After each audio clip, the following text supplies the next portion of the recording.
Somebody said if you don't like playing with LeBron, you wouldn't like playing with Kobe. Bro, you guys got to stop these narratives, man. It's not that I didn't like playing with Bron, you guys. And, I don't want to go into detail about it. Some of y'all comments just be so asinine. Like, when I was in Cleveland and I was a young player, I had no idea Bron was going to. Kyrie Irving just said something that could shake one of the biggest reputations in basketball. And the wild thing is, he did it with just one line. No big press event, no heated interview, just a casual comment during a random live stream that instantly set the internet on fire. I say I would have loved to play with Kobe because I would have loved to have started my career with, I love Cleveland, don't get me wrong. I'm appreciative of all the things that they've done for me, but at the same time, I would have loved to choose the franchise I wanted to go to. You know what I'm saying? I would have loved to develop next to some of my favorite players and some of my favorite people. Because being a young player, when you're on a team that's not winning a lot of games, there's a lot of bad habits that form. And that's what ended up happening to me when I was very young. I had a lot of bad habits. I was not a winner. I was not a good loser. The moment Kyrie said those words, LeBron's fan base exploded. Comment sections turned into arguments. Memes started flooding every platform. And basketball fans on Twitter lost their minds. This wasn't just any former teammate talking. This was Kyrie Irving, the guy who shared the court with LeBron, saw everything up close, and clearly never forgot a single detail. What made it even more intense was the calm way he said it. No anger, no bitterness, just direct and steady. Looking straight into the camera, he said that once his playing career is over, he's going to tell the real story about what happened with LeBron. Then he ended it with, "Trust me." That small phrase carried a heavy message. This didn't sound like someone trying to start drama. It sounded like someone who had stayed silent for years and was finally ready to speak.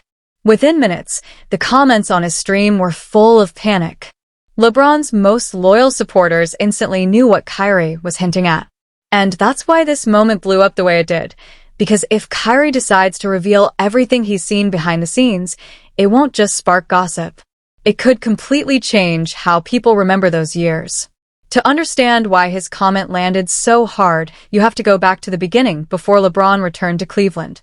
People forget this, but Kyrie never chose Cleveland. When he was drafted #1 in 2011, he didn't have a say. He ended up on a team still hurting from LeBron's first departure. No direction, no chemistry, and no real identity.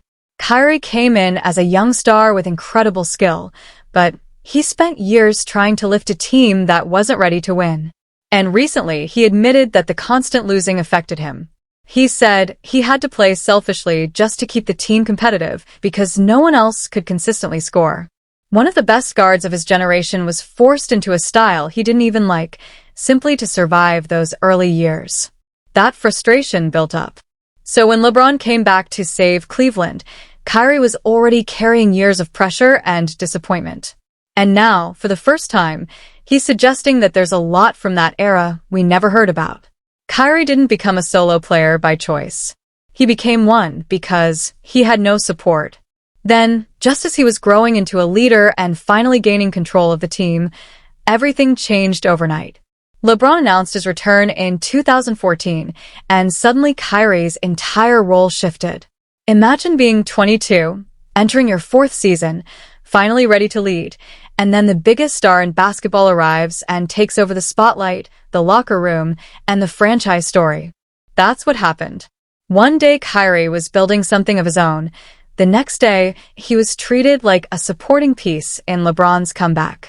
Kyrie never openly trashed LeBron in interviews, but he's repeated one line many times.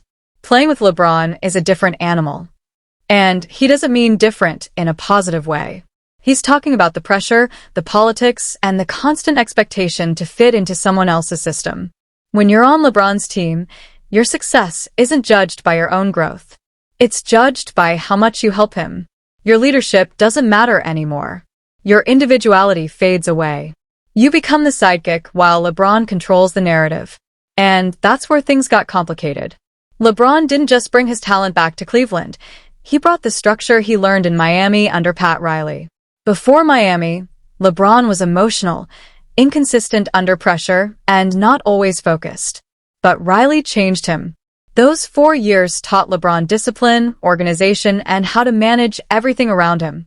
Kyrie has been hinting that LeBron didn't just learn basketball strategy there. He learned how to control the entire environment, the media, the storyline, the image. Riley's system was about presentation just as much as performance. It taught LeBron how to protect his reputation and stay in control of every headline. When LeBron returned to Cleveland, that whole approach came with him.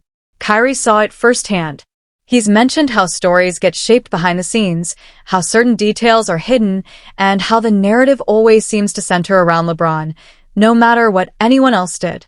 That's when basketball started to feel less like a sport and more like a carefully managed system. Then came the moment that was supposed to change everything, Game 7 of the 2016 Finals. A tied game, under a minute left, pressure at its peak. Kyrie hit the shot that sealed Cleveland's first title in 52 years. That three-pointer was one of the greatest moments in NBA history. The city erupted. It was the kind of moment that should define Kyrie's career forever. But when he turned on the TV, all he saw was LeBron's chase-down block replayed nonstop. His game-winning shot was barely mentioned. The story shifted away from his performance and toward LeBron's highlight. And then LeBron went on TV and called that championship the moment he became the greatest player ever. Not a team effort. Not shared credit. Just him. Imagine hitting the biggest shot in franchise history, carrying the offense through the finals, and watching the narrative turn into someone else's victory story. That kind of thing stays with you. It didn't stop there. In the 2017 Finals, Kyrie played incredibly well, nearly 30 points a game, while the Warriors dominated. But since Kevin Durant outplayed LeBron, the blame for the loss didn't go to LeBron. It never does. Kyrie and the role players got blamed, while LeBron walked away untouched in the narrative. After going through all of that, Kyrie finally understood what was really happening. This wasn't just about basketball, it was about power, control, and who gets to shape the story once the cameras start rolling. And now, for the first time, he's saying he's ready to talk. Kyrie has said many times that people want the full story of what really happened. But for him, it was simple. His time in Cleveland had run its course. Less than a month after that painful finals loss, everything changed again. And this time, it felt like betrayal. Suddenly, reports started circulating around the league that Kyrie Irving might be on the trading block. The same player who hit the shot that ended Cleveland's 52-year championship drought. The same player who carried a huge share of the responsibility in back-to-back finals appearances. Now he was being discussed as though he was the issue. The shift was unbelievable. One moment he was seen as the hero of the city, and the next he was being treated like a piece to be moved if it suited someone else's plans. Rumors began to spread that people close to LeBron were quietly talking about possible trade options, as if moving Kyrie would somehow fix everything. It was as if the 2016 championship had already been forgotten. Fans joined in too, debating trade ideas as if Kyrie hadn't been one of the main reasons the team had won it all. The disrespect kept growing, and eventually, Kyrie reached his limit. He went to the front office and requested a trade. No more politics, no pretending, no accepting a smaller place in someone else's legacy. That decision made him the first major star of the LeBron era to take full control of his situation. Other players who had been with LeBron either joined by choice or faded into smaller roles as time went on. But Kyrie was different. He left. You guys make it about one player. It is kind of just weird. You know what I'm saying? Like, it's not just one player that you have to promote. Like, we had like solid players on our team. When you're playing with somebody like Bron or somebody that you guys like to compare him to, it's a different animal. It's a different journey. You know what I'm saying? Like, you're automatically expected to be at the top of the charts, the top of the league. You know, every time you play with Bron, it's going to be a lot of media attention. It's going to be a lot of back and forth of narratives. It's going to be about a lot of spun narratives. It's going to be a lot of politics. It's going to be a lot of shit that a lot of people don't see in front of the camera. And for me, I was just a young person trying to figure it out. You know what I mean? It's not that I dislike playing with Bron at any time. It was just literally, it was my time to move on. And that's what people got to accept. They want a deeper, detailed dive in terms of what happened. It's like, it was my time.